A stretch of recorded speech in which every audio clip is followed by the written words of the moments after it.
या आधीच्या व्हिडिओमध्ये आपण मूलभूत हक्क बघितले होते. जसे मूलभूत हक्क आपल्याला संविधानाने दिलेले आहेत, तशीच आपली काही मूलभूत कर्तव्यसुद्धा आहेत. अनुच्छेद क्रमांक 51 क मध्ये मूलभूत कर्तव्यांचा समावेश केलेला आहे. कोणकोणती आहेत ही मूलभूत कर्तव्य?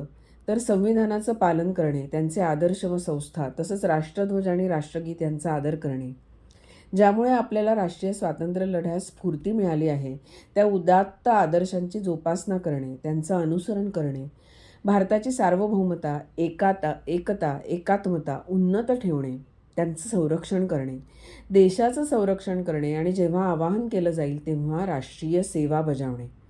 त्याचबरोबर धार्मिक, भाषिक व प्रादेशिक किंवा वर्गीय भेदांच्या सुद्धा पलीकडे जाऊन भारतातील सर्व जनतेमध्ये सामंजस्य आणि बंधुभाव वाढीला लावणे.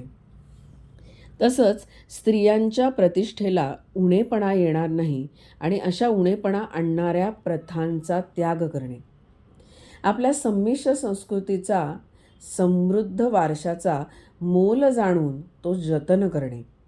त्याचबरोबर वन, सरोवर, नद्या, वन्यजीवसृष्टी यांसह नैसर्गिक पर्यावरण ह्याचं संरक्षण करून त्यात सुधारणा करणे आणि प्राणीमात्रांबद्दल दयाबुद्धी बाळगणे.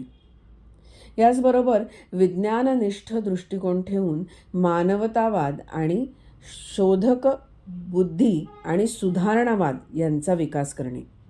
तसंच सार्वजनिक मालमत्तेचं सुद्धा संरक्षण करणे आणि हिंसाचाराचा निग्रहपूर्वक त्याग करणे.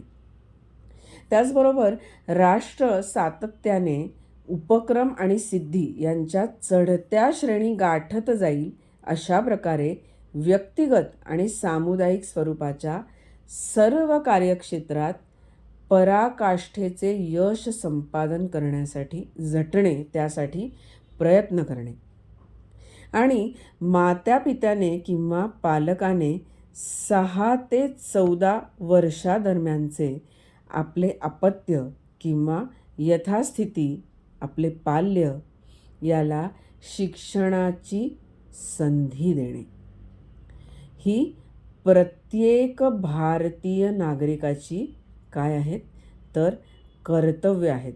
त्यामुळे मूलभूत हक्कांसोबत ही मूलभूत कर्तव्यसुद्धा आपण निभावली पाहिजेत.